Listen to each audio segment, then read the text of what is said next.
عمر کا جواب سنو. حضرت عمر نے کہا علی ٹھیک کہتے ہو, مہمان کی آمد پہ چراغ بجھایا نہیں کرتے, مہمان کی آمد پہ چراغ جلایا کرتے ہیں, لیکن بات یہ ہے ہم اپنے پرسنل کام سے بیٹھے ہوئے ہیں. میں نہیں چاہتا کہ بیت المال کا تیل استعمال کیا جائے, ورنہ اللہ کی عدالت میں ہم سب کو جواب دینا پڑے گا. یہ تھے حضرت عمر رضی اللہ تعالیٰ عنہ. عوام کے مال کو کس طرح سے استعمال کرنا چاہیے, اس کا سلیقہ حضرت عمر نے پوری دنیا کے انسانوں کو سکھا دیا, اور صحیح معنی میں کامیابی ملے گی تو حضرت عمر رضی اللہ تعالیٰ عنہ کے نقش قدم پر چل کر کے ہی مل سکتی ہے. مال غنیمت سے آئی کچھ عطر تقسیم کرنے کا موقع آیا تو ان کی اہلیہ کہنے لگی امیر المومنین آپ حکم دیں, میں تقسیم کر دیتی ہوں. حضرت عمر نے کہا نہیں, تم نہیں تقسیم کرو گی, میں کسی اور عورت سے کہتا ہوں وہ تقسیم کرے. ان کی بیوی کہنے لگی عمر کیا میری ذات پہ آپ کو بھروسہ نہیں ہے, کیا میں اتنی بھی قابل نہیں کہ میں صحیح طریقے سے لوگوں کے درمیان تقسیم کر سکوں.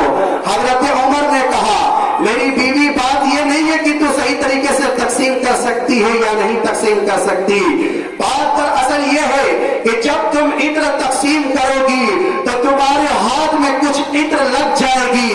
میں نہیں چاہتا کہ کل قیامت کے دن اللہ کی عدالت میں تم کھڑی ہو تو اس عطر کا بھی تمہیں حساب دینا پڑے. درس دیا ہے حضرت عمر نے, سکھایا ہے حضرت عمر نے, دنیا کو ایک راہ دکھائی حضرت عمر رضی اللہ تعالیٰ عنہ نے, اور بتا دیا کہ دیکھو میں نہیں چاہتا کہ کوئی غلط کام کرو, اور علی یہ بھی نہیں چاہتا کہ تو کوئی غلط کام کرے. اور اپنی بیوی سے خطاب کرتے ہوئے کہا میں بھی نہیں چاہتا کہ میری بیوی کل قیامت میں تو حاضر ہو اور اللہ تمہیں اس چیز کا حساب لے. اور تیسرے نمبر پر حضرت عمر نے کہا وصاب الخلق, پرانا پوشیدہ لباس پہننا چاہتا ہوں, پوشیدہ لباس پہننا چاہتا ہوں, میں نہیں چاہتا کہ عالی شان سوٹ استعمال کروں. اور جب آپ بیت المقدس فتح کرنے کے لیے جا رہے تھے تو آپ نے پھٹا ہوا کپڑا پہنا تھا اور اونٹ کی سواری آپ نے استعمال کی. لوگ کہنے لگے کہ عمر آپ بیت المقدس فتح کرنے کے لیے جا رہے ہو, عمر ذرا اچھا کپڑا استعمال کر لو, اچھی سواری کا انتظام کر لو, گھوڑے کا استعمال کر لو. لوگوں کے کہنے پر اور لوگوں کے مشورے پر حضرت عمر رضی اللہ تعالیٰ عنہ نے لباس بھی تبدیل کر لیا اور سواری بھی چینج کر لی. تھوڑا سا آگے بڑھے, دل کے اندر خیال آیا عمر تو نے ٹھیک نہیں کیا, تیرے دل کی کیفیت بدل رہی ہے, تمہیں ایسا نہیں کرنا چاہیے. واپس پلٹے, گھوڑے کو رکھ دیا اور اونٹ کی سواری لی اور کپڑے کو تبدیل کیا. وہ کپڑا پہنا جس کپڑے پہ دنیا یہ جانتی ہے کہ 17 پیوند تھے اور ایک پیوند چمڑے کا تھا. اپنے غلام کو لیا اور چلے بیت المقدس کی طرف. جب راستے میں جا رہے تھے تو حضرت عمر نے کہا دیکھ بھائی اب ہم تو بیت المقدس کے راہی ہیں, میں چاہتا ہوں انصاف کا معاملہ ہو, تھوڑی دیر میں اونٹ پہ سواری کروں اور تو اونٹ کی لگام پکڑے ہوئے ہو, اور تھوڑی دیر کے بعد جب 1 یا 2 منزل آگے چلے تو اس کے بعد یہ تبدیل کر لیا جائے. تھوڑی دیر تو سوار ہو اور میں زمین پہ ہوں, اور پھر اس کے بعد میں اونٹ پہ ہوں اور تو زمین پہ ہو. یہ ترتیب آپس میں طے کر لی گئی. حضرت عمر نے کہا اب اسی طریقے سے ہم لوگ بیت المقدس جائیں گے. بیت المقدس پہنچنے والے تھے, باری غلام کی تھی اور وہ کہنے لگا عمر رضی اللہ تعالیٰ ہو اللہ آپ کو جزائے خیر عطا فرمائے, اللہ آپ کو جنت عطا فرمائے. آپ نے مجھے وہ مقام عطا کیا ہے کہ دنیا کے کسی انسان سے تصور نہیں کیا جا سکتا. آپ نے مساوات کی ہے, آپ نے عدل کا معاملہ کیا ہے. آپ ایک مرتبہ اوپر, میں نیچے اور آپ نیچے,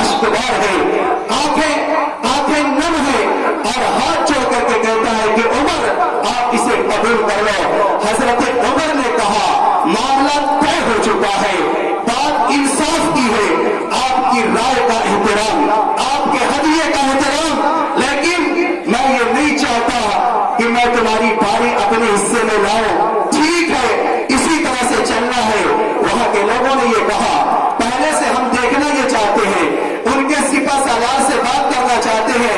لوگوں نے کہا ٹھیک ہے بات کر لیجئے گا۔ انہوں نے کہا کہ ہم نے توریت کے اندر پڑھا ہوا ہے، توریت کے اندر دیکھا ہوا ہے کہ جو بیت المقدس فتح کرنے کے لیے آئے گا اس کا غلام اونٹ پہ سواری کر رہا ہوگا اور آقا زمین پر ہوگا اور اس کے جسم پر ہونے والے کپڑے میں 17 پیوند ہوگا۔ ان لوگوں نے یہ کہا اگر اس کیفیت میں پاتے ہیں تو بیت المقدس بغیر لڑے ہوئے حوالے کر دیتے ہیں، اور اگر یہ کیفیت نہیں ہے تو عمر کو اور عمر کے پورے لشکر کو یہ بتا دو کہ قیامت کی صبح تک تم بیت المقدس فتح نہیں کر سکتے۔ جب آگے بڑھے وہاں کے لوگوں نے صورتحال کو دیکھا تو دیکھا کہ غلام سواری پر ہے، آقا زمین پر ہے۔ ان لوگوں نے بغیر لڑے ہوئے بیت المقدس حوالے کر دیا تھا۔ صحیح کہا تھا میرے عمر نے، عزنا اللہ بالاسلام، کہ اللہ نے ہمیں جو عزت عطا فرمائی ہے وہ اسلام کی بنیاد پر عطا فرمائی ہے، نہ لباس کی بنیاد پر، نہ مکان کی بنیاد پر، نہ جائیداد کی بنیاد پر، نہ کاروبار کی بنیاد پر، نہ بزنس کی بنیاد پر، نہ عہدے کی بنیاد پر، نہ اقتدار کی بنیاد پر۔ اعزنا اللہ بالاسلام، اللہ نے ہمیں جو عزت عطا فرمائی ہے وہ اسلام کی